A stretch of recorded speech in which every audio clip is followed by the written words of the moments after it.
Yeah. So, I mean, I think that's what I look for is how can we create these companies that are capital rich and that very much are focused on increasing capital, mostly for, whoever it is that owns it, but do so in a way that is sustainable. I mean, this whole short-term thinking that we've got ourselves trapped in, I just don't think works when we're talking about, again, the shift to knowledge-based work. When you're manufacturing widgets, sure, you might be able to put some short-term pressure on that process. It's really hard when your entire supply chain is human knowledge workers. Welcome to Think Bigger, Think Better, where we explore how you can apply insights from visionary leaders and the most provocative philosophers and scientists of our time to make your life and our world a better place. Here's your host, author and speaker, Paul Gibbons. And hi, this is Paul Gibbons. Welcome back to Think Bigger, Think Better. Today I've got an exciting doubleheader. Charlotte Blank, the Chief Behavioral Officer at Maritz, and Kelly Monahan from Accenture, who is their lead researcher on the future of work. Both are shorter interviews, so I put them together, and there will be timestamps in the show notes if you want to skip around. Behavioral science and the future of work are two elements of the subtitle of my new book, Impact. Those are two of the most discussed and most important trends in business today. The paperback version of Impact came out in September 2019, and you will find a link in the show notes, and it is available on Amazon and other online book retailers. And before the show, I owe listeners an update and something of an apology. I spent summers trying to win an event at the World Series of Poker. They say a kid with a dream. I don't talk about it much, but I've competed at international level in bridge, backgammon, and poker since a teenager. Mind sports and esports are two of my non-work passions. That effort, unsuccessful on this occasion, and finishing off Impact took up 3 solid months, and keeping up the rhythm of 2 episodes a month, or indeed any episodes, proved impossible. The economics of podcasting are still difficult. I do think bigger, think better for love, and because it makes a difference, but it's a huge cost in time investment, and Patreon, see the link below, hasn't caught fire as a means of monetization. So do please, if you feel inclined, support the podcast with $2 or $5 or $10 a month on Patreon.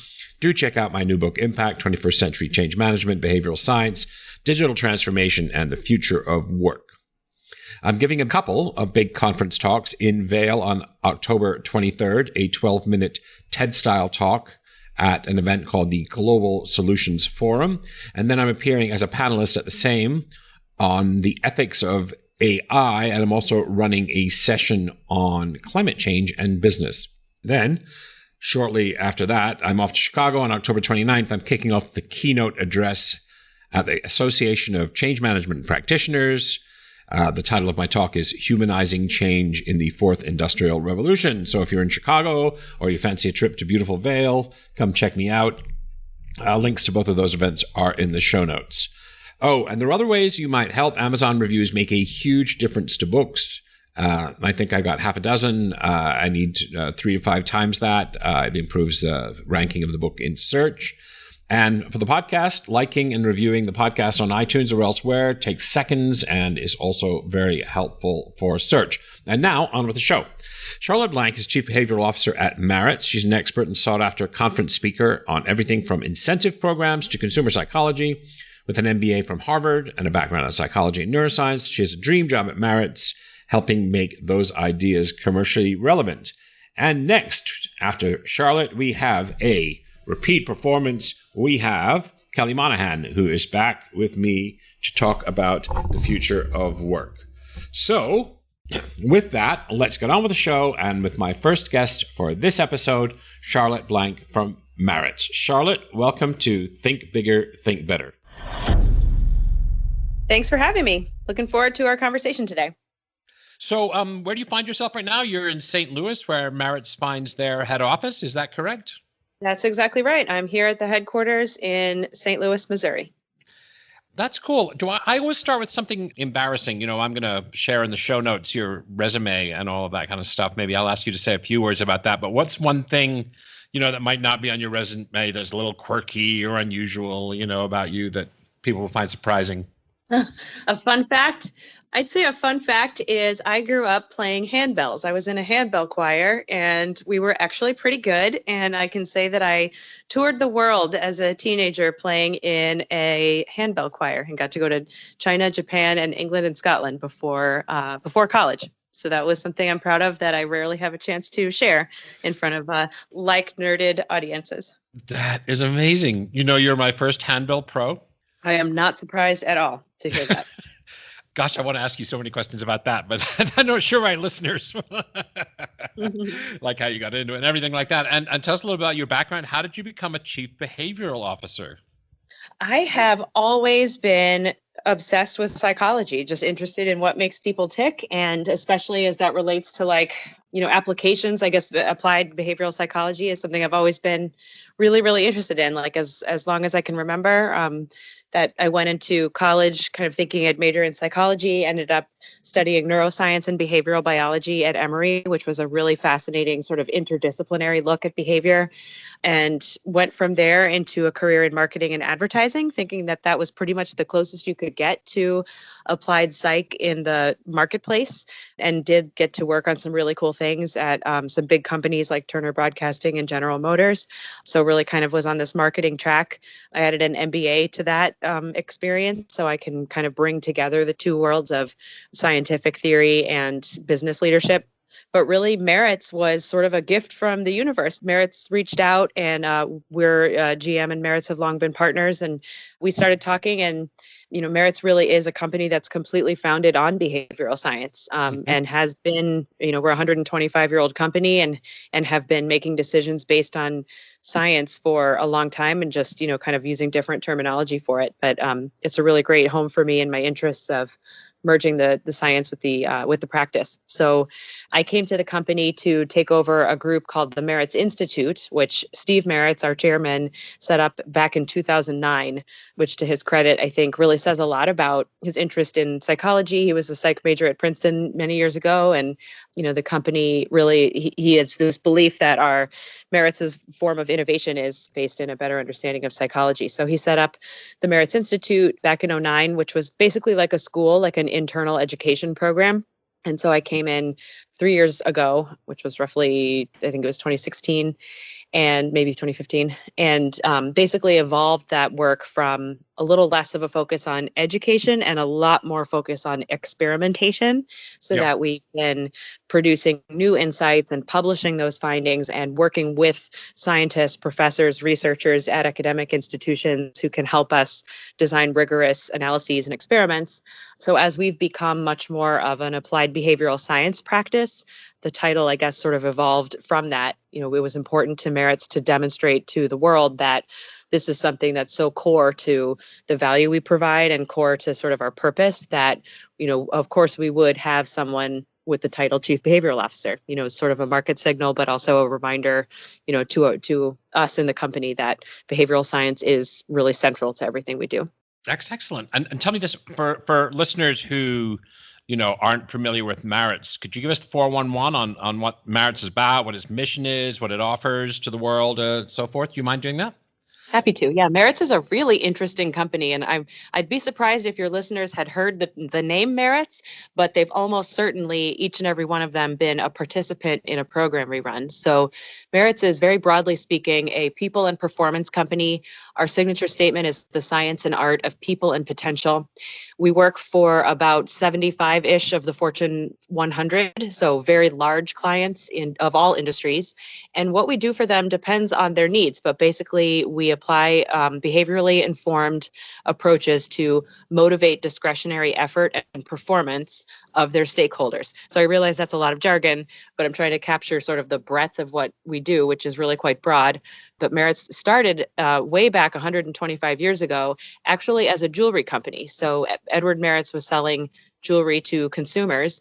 And eventually the Great Depression hit, and he was stuck with a real jam and a surplus of gold watches and similar items. And he basically kind of made the ultimate pivot and turned the company into a B2B focus and thought, you know what, I could sell watches and jewelry to companies, to large organizations, and they could use these to give to their employees as motivation and recognition devices to say, hey, I appreciate you. I recognize milestones at our company.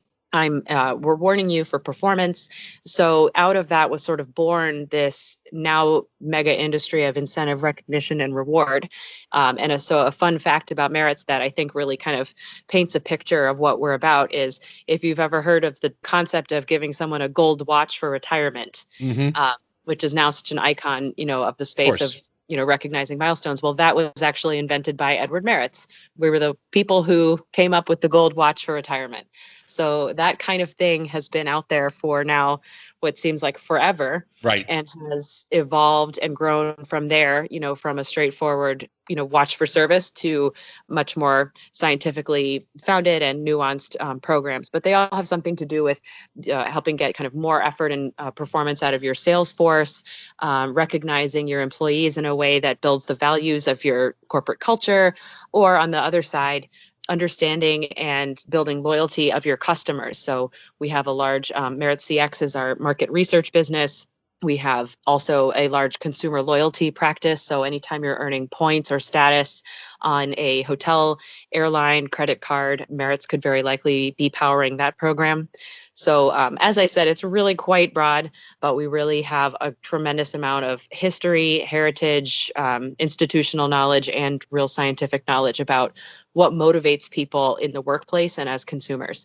And we turn that into programs, technology, and rewards that move the needle for our clients. And it sounds like some of what you do anyway is to do with incentives in the workplace. What percentage is incentives and what percentage is, if you want, stuff focused on internal motivation, for example, inspiration, education, that sort of stuff? How do you split that world? Well, you may not, but yeah, we really don't. We really don't delineate or split or put into percentages, because it's really about creating a motivation landscape that's as nuanced as your organization is, or that your culture is. And I'd say, it's important. We have a whole philosophy on this, but it's important to really think about both intrinsic motivation and how the culture that you're building in the workforce supports a sense of autonomy, mastery, social connection. Yep. Start there and ensure that you're creating a space for that intrinsic connection to the work to really flourish and blossom. And you always, you can't go wrong by enriching that. But we also know and have tons of evidence that extrinsic incentives and rewards also build motivation and have a direct effect on performance if they're carefully designed. So many programs do include some component of that.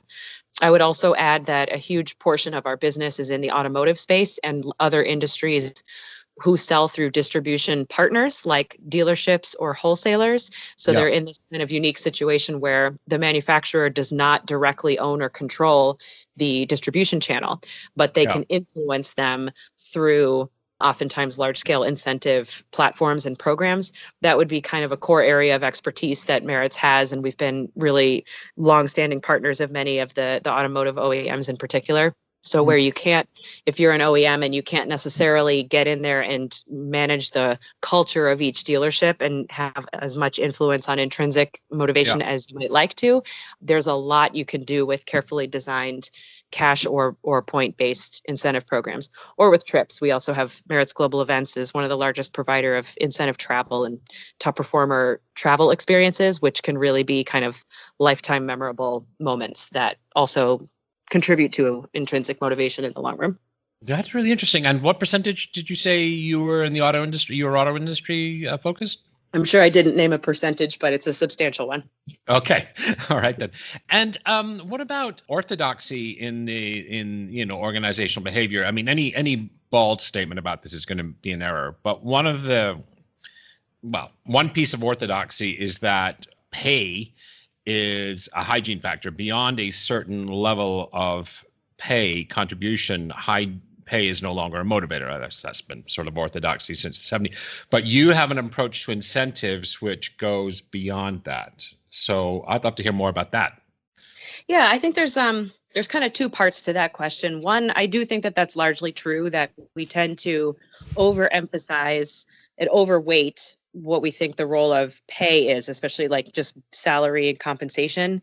I think that's largely true, that it is kind of a compensation factor, and it's important, no doubt. It should be, I have a slide I always use that's a quote of Danny DeVito's face, and it's a quote from the movie The Heist where he's shouting into the phone and he's like, of course he wants cash. That's why they call it cash. Like, it's so important. That's very good. I like that. I try to say that up front, look, we're not misinterpreting all of this, popular research on self-determination theory and making the statement that no one works for money anymore. And it's all about millennials who just want, to feel like they're contributing to society. I think that's naive. So of course, pay people fairly, make people feel like they are compensated for their work and that they can compare themselves to their neighbors, in a reasonable way, so that they're not thinking about it. But yeah, beyond that, it can be a real slippery slope, and used as an incentive on top of that, just throwing more cash on top of cash sort of falls into this mental accounting trap where it just kind of gets added to the same pot, is not really noticed or internalized in a way that feels special or like a true recognition for additional effort. Yeah. And it just feels like kind of a waste, so there's lots of reasons why we encourage and build in non-cash rewards, be they tangible rewards or intangible, just kind of verbal recognition or status, depending on the program. But one of the many reasons is that they're sort of accounted for separately, and we think of them as a different thing that's special for going above and beyond. So I'd say that, yes, in general, I think as far as pay is concerned, just pay people fairly, but then focus on the culture, focus on things that are more memorable. Mm-hmm. But also our space, this incentive recognition and reward world, is not so much about compensation as it is about getting people to find that sort of extra 10% they have inside, to go above and beyond. It's like the cherry on top, the icing. It's the go get them. We want to double down on this particular item that we really need to sell a lot of this summer. These sort of high momentum areas where you really want to put some extra focus or to really show appreciation. We'd like to kind of separate that not only from salary, but also from variable compensation, like a straightforward commission. We would think of this as yet a third thing. Interesting. Gosh, there's so much nuance to what you do. That's amazing. Yeah. There's a lot of fun stuff to read. Yeah. It's not just pay and benefits, right? Right. Yeah. Pay and non-pay benefits. That's it. There's much more to it these days. Well, that's fascinating. I'm definitely not an expert in that. Now, on a more general note, is the world, I say in one of my blogs or something like that, behavioral science is the new black. And it's, why is the world going gaga for behavioral science in business right now? What's converging, or why this moment for us? Yeah, I'm seeing that too. It's hard to put your finger on why, but it does. It's kind of lucky, right? I mean, you didn't say okay, I'm going to be at the vortex of what businesses think is important for the next decade. Yeah. So anyway, well done, you, right? Well, I hope I'm proud of the contributions that Merits is making, and hope to keep pushing us forward as a leader in the space. But I agree. I acknowledge that there's been some really powerful tailwinds for us in terms of just this general interest in popular science and a curiosity about behavioral science. I've just noticed in the past few years, there were terms that default settings and anchoring and social proof, these kind of these cognitive biases are now being tossed around in casual conversation. And it feels like just a few years ago, they were something new that we would have to kind of start from the beginning and explain this concept of bounded rationality. And now that's becoming just much more commonly known, which is great, because now it's just expanded our pool of, conversation, and we can get much deeper, right, much more quickly. But what is driving that? I mean, there's been a lot of interest in the media, the rise of TED Talks, and so many New York Times bestsellers by social psychologists who have found a way to translate and speak to a popular audience. Maybe it's just the expanding, opportunities we have to consume media. But gosh, I'm looking at my bookshelf right now, and we've got Michael Lewis's The Undoing Project. Fun fact, he was a high school classmate of Steve Maritz's, I believe. It grew up in St. Louis together. But that's so funny. I have a connection. I worked with him in the 1980s. That's funny. Really? Lewis that's also, cool. yeah. Back at great. Yeah, great book, of course, about the friendship between Kahneman and Tversky, and the story of how they kind of came to found this new space of behavioral economics. And it strikes me that, his book Moneyball before that spawned, I'm sure he wouldn't take all the credit, but he was like really just this movement toward data analytics and now like predictive analytics that Moneyball really seemed to be at the center of. So it does feel like applied behavioral science is kind of the next wave of that, like the future of business and how to understand people based on how they really behave, not just how we think they should behave if they were perfectly rational economic calculators. Yep. Yeah, that's great. And what books would you, I mean, I was obviously thinking Fast and Slow. You can't really have a conversation about this without coming to Kahneman. But what else would you recommend for the practitioner? Yeah, I'd say for my kind of basic go-tos are always Thinking Fast and Slow, Predictably Irrational, and anything by Dan Ariely. What else do we have here? Nudge, of course, which spawned a whole bunch of really powerful examples of nudge units, these government entities. I'll do a shout out for one of Dan Ariely's books. The latest one, Dollars and Cents, is co-authored by a fellow named Jeff Chrysler, Jeff is not only a good science writer, but he's a really funny guy. He's a stand-up comedian, and he is editor-in-chief of peoplescience.com, which is our content platform to sort of show the world how much fun behavioral science is. We really thought that was kind of missing out there for business leaders in particular who, they might not be academics per se, but they're intellectual and they're curious about human behavior and how that affects their work. And this was kind of meant to be a platform for them that's fun to read, shareable, and really kind of shows that this kind of work is not daunting and scary. It's important in that it's kind of going to be the future, but it's something we can all participate in. Yeah, so you don't have to be grim about it. You can take it seriously. You don't have to take yourself seriously. Yeah, and you can be part of it. So peoplescience.com is just an ongoing content platform I would recommend. And is it associated in any way with Merritt's, or are you a contributor or a blogger or something like that, or you just shout out like this is just one of your partners? Full disclosure, Merritt's is the parent company of peoplescience.com. Very, very cool. And what about conferences? Because that's obviously the way for, I just think you must be so busy right now. I don't know how often, how many conference invitations are you getting a year right now? I don't know. It must be insane. It must be insane, right? I can't imagine. It's actually a big part of our business. So Merritt's Global Events, I mentioned we actually put on something like 9,000 plus events per year, and many of them are trade shows and conventions. So we have like hundreds and hundreds of clients who are associations of, you name it, there's an association for it. So I do travel a lot to speak just at client events. And that's pretty fun because you were probably asking about behavioral science themed conferences. Yeah, I'm interested in those as well. But just yesterday, for example, I spoke to a group of thought leaders from the Association of Equipment Manufacturers, which is one of the largest professional associations in the world and a really big client of ours.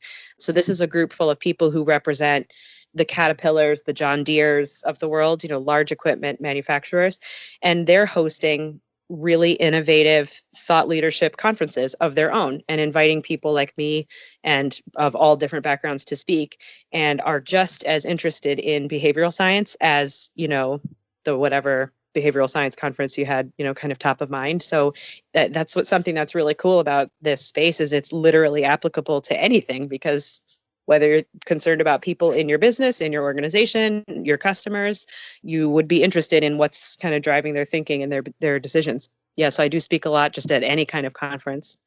But as far as the behavioral science ones are concerned, Merritt's supports one in particular that's happened the last few years in San Francisco in the fall that's called the Behavioral Science and Marketing Summit. That's put on by a brilliant young guy named Om Marwa. And it's all entirely to support his nonprofit called Take Her Back, which is an initiative to end human sex trafficking in India.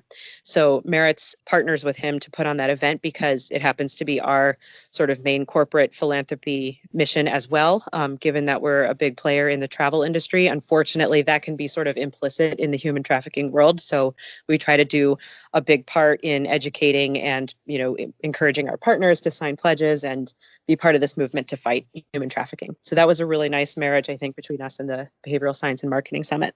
And that's great. And he's ex-Walmart. Now he's at UCLA's. He's on my radar. I think I'm talking to him next month to do something more or less like this. That's right. I think he's always been, you'll have to check with him, but I believe he's always been an adjunct professor at UCLA. But while he had a day job, which was managing the whole behavioral science practice for Walmart. So yeah, this guy's, I don't know if he ever sleeps or what, but right. But recently he passed the torch at Walmart to his colleague, Jason Herrera, who's also a really, really smart guy. So Jason took over at Walmart so that Ohm could focus completely on Take Her Back. So a really commendable move for Ohm. But yeah, I bet he's still involved in UCLA and probably a million other things. Good for him. Yeah, he's one of these guys that, you always wonder, like, when does he sleep? Yeah. That's great. I think we've got books. I think we've got conferences. Is there any other way that people can, who are further interested, can connect with you or find out more about behavioral science or? Totally. Yeah. People Science is my main recommendation to subscribe to just learn more about the field itself and just kind of be inspired by fun examples.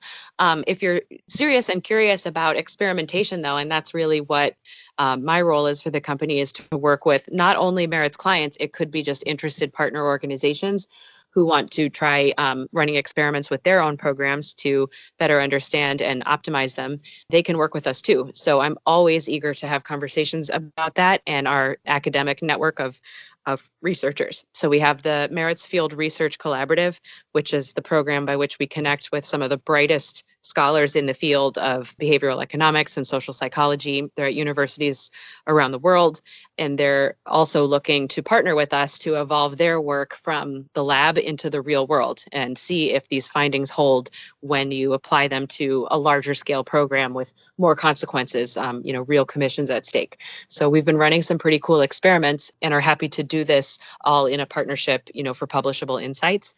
So I encourage people to look into that. If they're interested, they can always reach out to me, and all of that information would be on merits.com.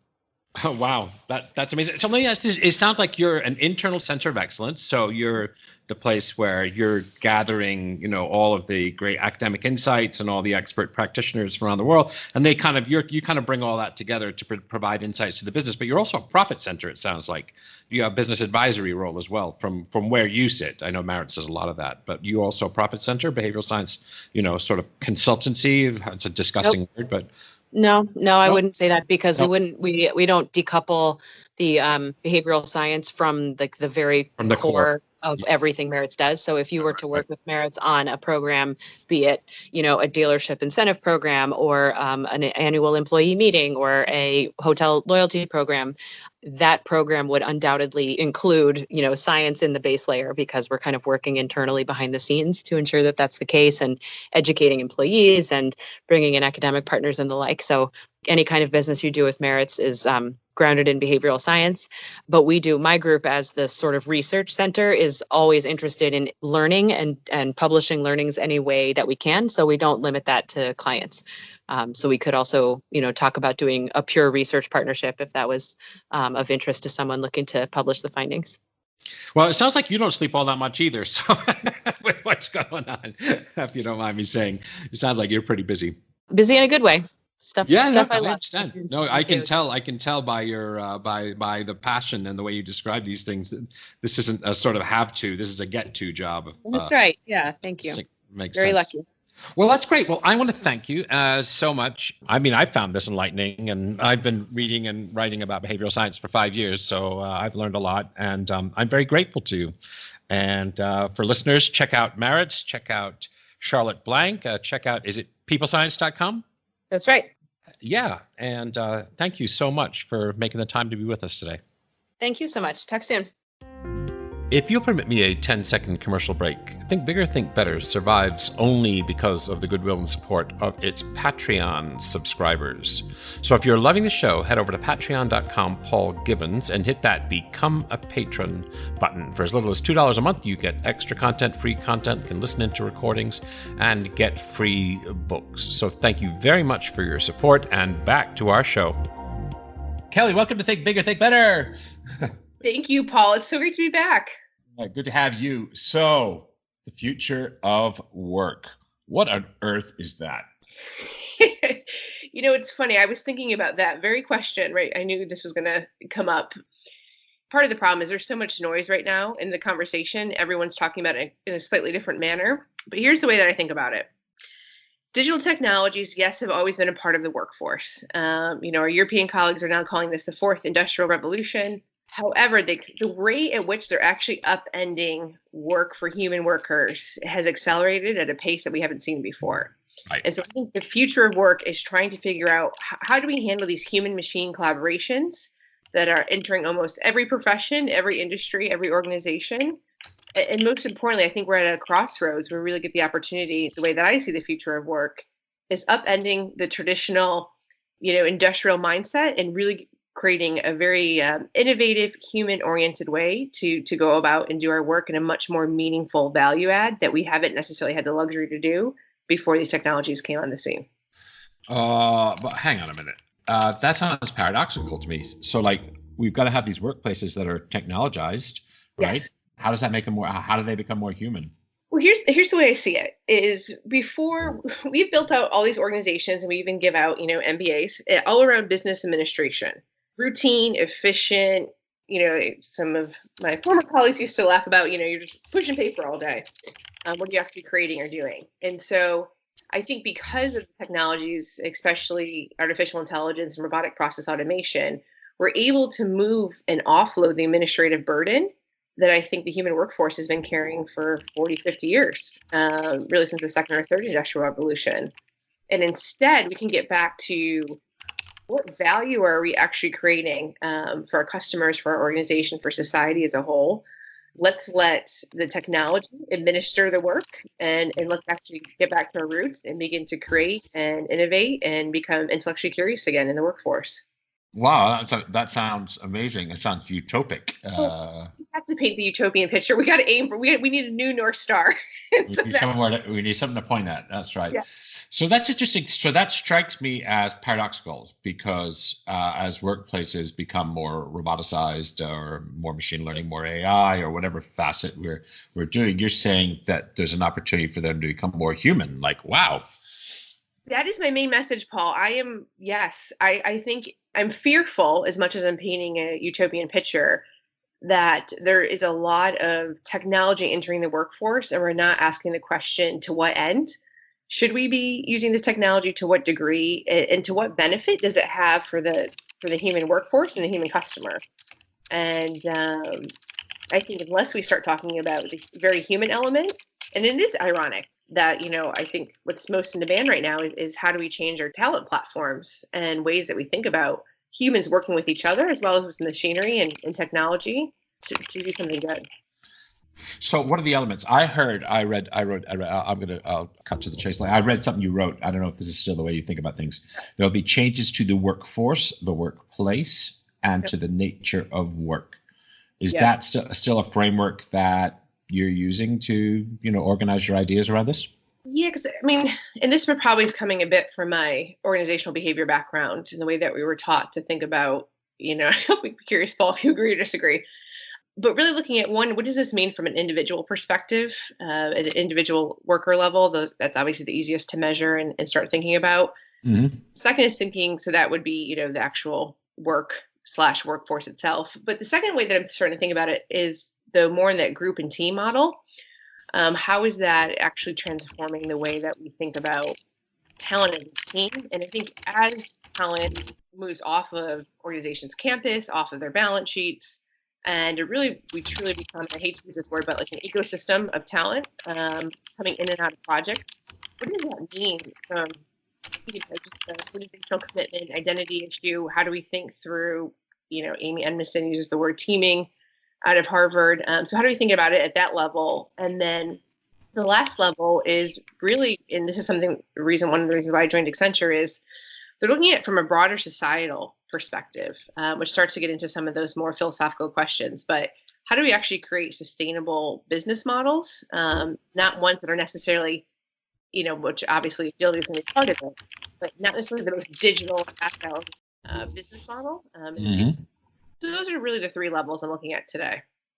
Right. Okay. So that's three different than your original framework or your earlier writing. It was harder when we first started thinking about the future of work. The framework was almost too broad, where it's hard to really measure, where those three, and listen, it's going to be hard to measure the team level and societal impact, but you can still find sustainable metrics and organizational performance. But it was too hard to really measure the broader way that workplace, work, and workforce was being transformed. I think it's a great theoretical framework to start thinking about it. But as we're starting to get into operationalizing what this means, I'm kind of going back to my org behavior roots and looking at individual, group, and org level variables. Interesting. Okay, that's cool. Well, I guess one thing that might be missing from your new framework is what you said about workplace in your earlier writing, because I seem to remember there was something about human-machine interface and ergonomics and the design of the physical workspace as well as the virtual workspace to be more, I don't know how to describe it, to facilitate these technology-enabled collaboration, if you want. Is that what were your thoughts on that? Like, how do we design workplaces physically, virtually, and otherwise? Yeah, it's funny. I was just at rework last week, and so talking nice to a couple of the colleagues over there, and I mean, they're obviously going all in on that question and that issue of how do we actually create optimal environments, again, being enabled by the digital technology without getting into creepy tracking either, but actually bringing some empirical evidence to what works in org design from a physical place perspective. So I think there's a lot of work being done in that space. I think, because the future of work is such a broad topic, you can get lost in all of the different avenues and roads to go down. And so again, when I think through like from an individual worker perspective or even a group level perspective, a research question I might ask at the group level, thinking about Accenture, I work on a global team. I haven't necessarily met with very many of my colleagues in person. What are the best digital technologies, and not even technologies, but what are the norms that teams should be establishing on these Microsoft Teams or on Slack that actually accelerate psychological safety and our ability to work well together? And not necessarily, hey, here's the latest and greatest digital collaboration tool. Good luck, And so I think from that perspective, I'm also looking at the way that leadership is setting the norms as we expand what it means to actually work at a company and within a particular physical place. Do you use Teams or do you use Slack at Accenture? We use Microsoft Teams. How similar to Slack is it? My exposure to Slack was pretty limited too, because I think there was just some privacy concerns at a different level when I was at Deloitte. Teams, I have to say, is pretty similar. It's the interface is certainly different. I think Slack has really done a great job at making it pretty intuitive. They have, and it's fun. And Slack is fun. I don't know if Microsoft has built that in. I've not used Teams, but Slack is fun. Being true to Microsoft, it's built a bit more for productivity, I would say. Yeah. So it's a little bit more obvious just in terms of, file sharing and, being able to work off Word documents together. But when it comes to actually water cooler chatting, I think Slack was a little bit better for that. Mm-hmm. Well, I've started using it. It's amazing. I mean, they have a plugin where you can send someone a Giphy. I mean, come on. Yeah. Okay. Very different. I feel Microsoft Teams is much more business enterprise focused, and I think Slack is probably where a lot more of the startups and tech companies are on. Would be my guess. But that speaks to the because you say something like how do these norms get established? I mean, they sort of get established emergently. Like I don't know that there are so many senior people. Like I think it's more bottom up, especially with Slack. I think that the organizations I was Comcast was one of them, where they're using Slack. There's everybody in this development thing, 200, 300, 400 people. They were all connected in Slack. They're all loving it. And the thing that they had to do was get the leaders of the company to talk to workers the way workers want to be talked to, which is on Slack, which is not on email, which is not on town halls, which is like, how do we use this? And the change is really bottom up. And the norms were created from the bottom, not from the top, which I thought was interesting. Maybe that's probably. What do you think about that? I thought that was kind of cool. I think that's great. I mean, and I think, ideally, if we look at the, macro level trends that are happening, you'd hope at some level that the future of work allows for a more bottom up in general sort of operating norm for organizational models. So much has been top down, which has really stifled, to your point, the ability to have this emergent. In order to have something emergent happen, people have to feel psychologically safe to share and actually be transparent and contribute to establishing those norms. So, that to me would is also love to see the future go to more of these emergent bottom-up processes and just ideologies. We're hearing so much about psychological safety these days. That's like the new black. Why do you think that's important? This is my hypothesis. I think before just reading some of the, one of my projects I did when I was working on the textbook was going in and looking at historical and archival business diaries of people working on the factory lines back in the 1920s and 30s and even in the coal mines. And it was so apparent and obvious that they didn't necessarily, they were actually discouraged from bringing mental thought into the organization, and that we had become so hyper-focused on this desire to be efficient and routine that we didn't want creativity. You didn't want variance from the mean in some way, because the whole system was built on everyone doing the exact same type of work of what they were hired for. And so the notion of having psychological safety, the factory was still going to run whether or not someone felt psychologically safe. Now, that's not to say that they should not have been working in better and more optimal environments, but business would still go on.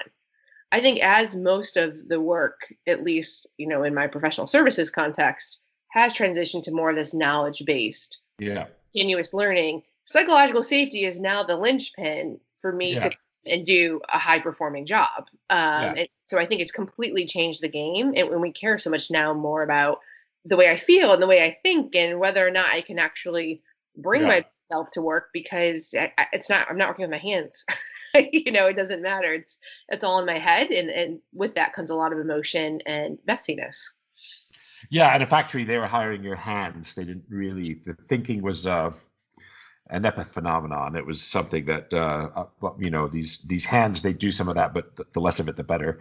And of course, that's not the case with knowledge workers today. And for knowledge workers to innovate, to be creative, to voice ideas when they have them, to engage with passion and purpose, they need to feel as if they're psychologically safe.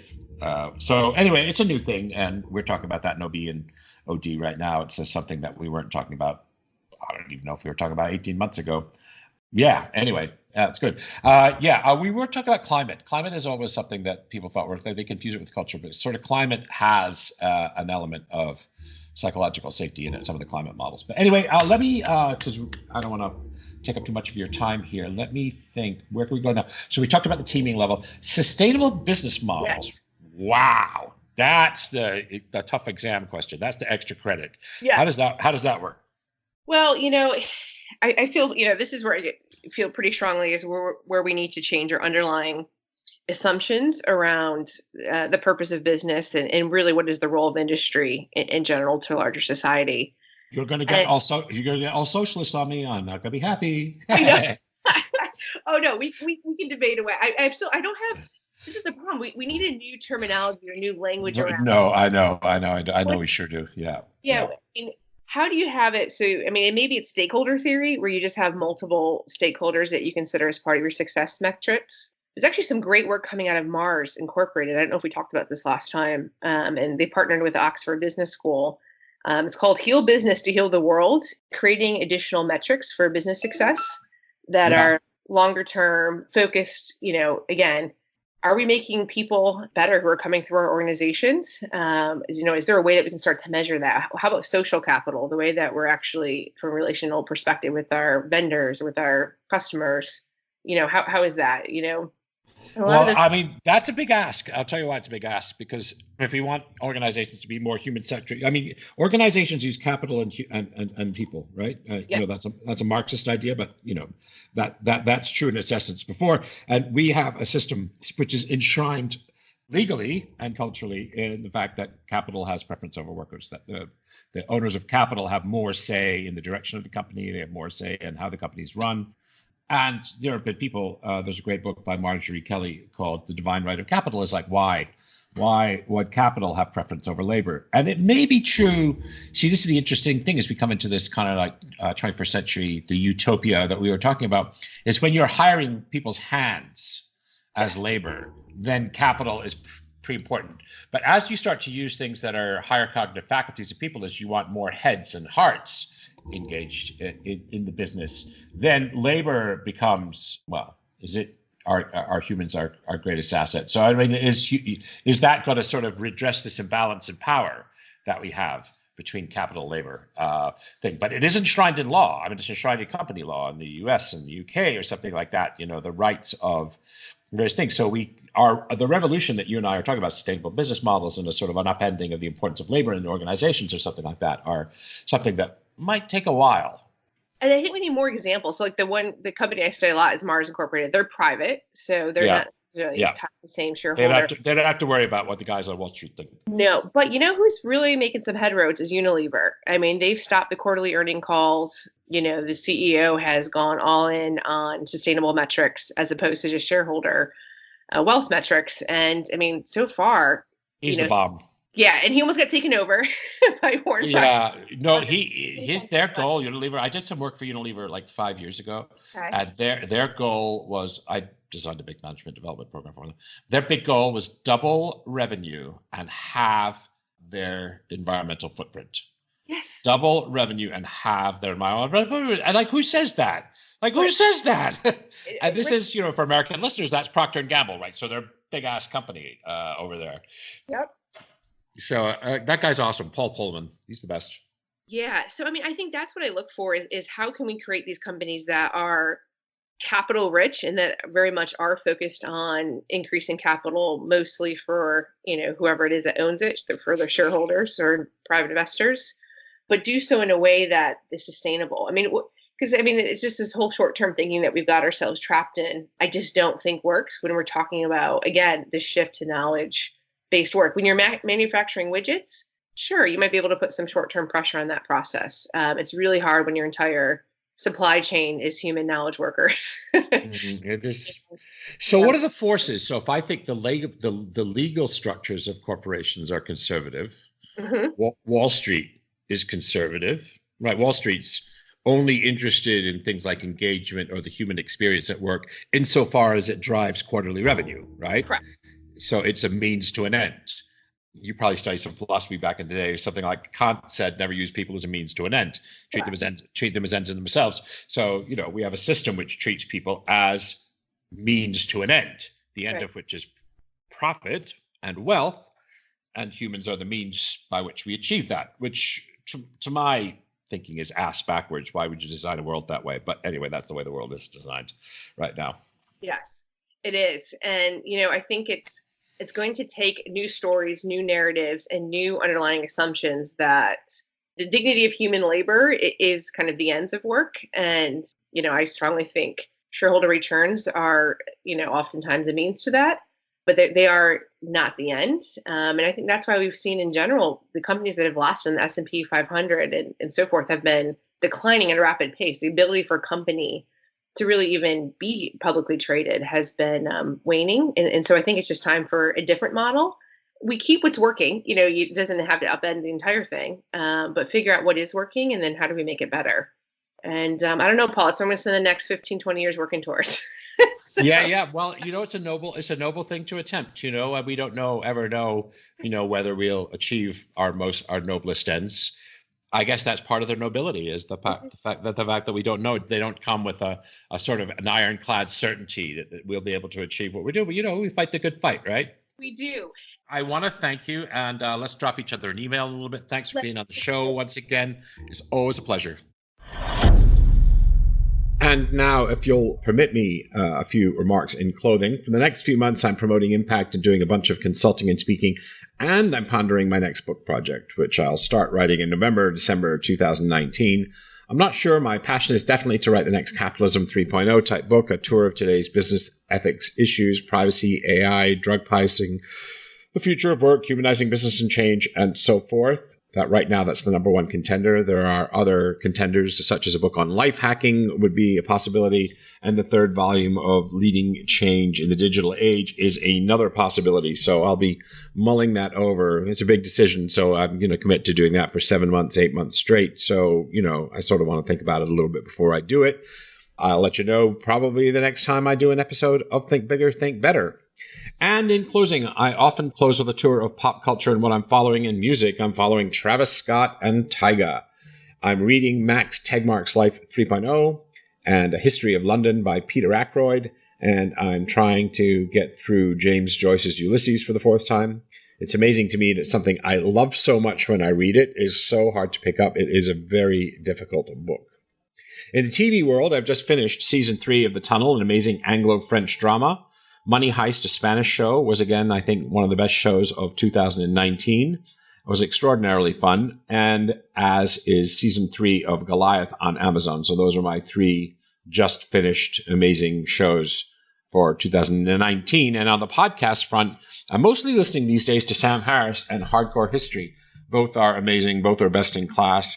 And listening to Sam Harris and sharing some of his insights has provoked, lengthy discussions on Facebook and LinkedIn because he's a controversial character. I find I'm in agreement with much, if not everything, of what he says, but he's tarred, and I think somewhat unfairly, with saying being an apologist for far-right neocon dark web views, and I don't find that. And certainly, I agree with one of Sam Harris's main sort of values is that nothing should be off limits. Everything should be discussable. Sunlight, as I often say, is the best disinfectant.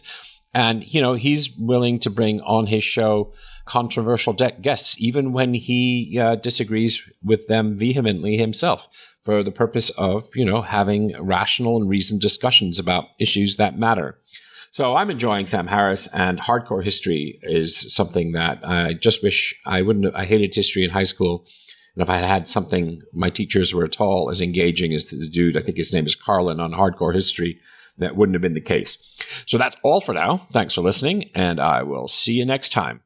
To celebrate the launch of the show, and to thank you all for listening, I'm going to be giving away books. Lots and lots of books. All you have to do is leave a review in iTunes. We're going to raffle off a book every single week for 12 weeks. So head on over to paulgibbons.net/iTunes to get easy-to-follow directions and let me know the title of your review to make sure that you're entered to win. Thank you. Thanks for listening to this episode of Think Bigger, Think Better. Great ideas are great, but this isn't gospel. Share your critical thinking in the comments. Where do I disagree? What insights were most powerful? If you got value, don't forget to share the value by sharing the podcast. Finally, to get information on book and blog releases and new video content, head over to paulgibbons.net and join the community of thinkers talking about using science and philosophy to make our world a better place.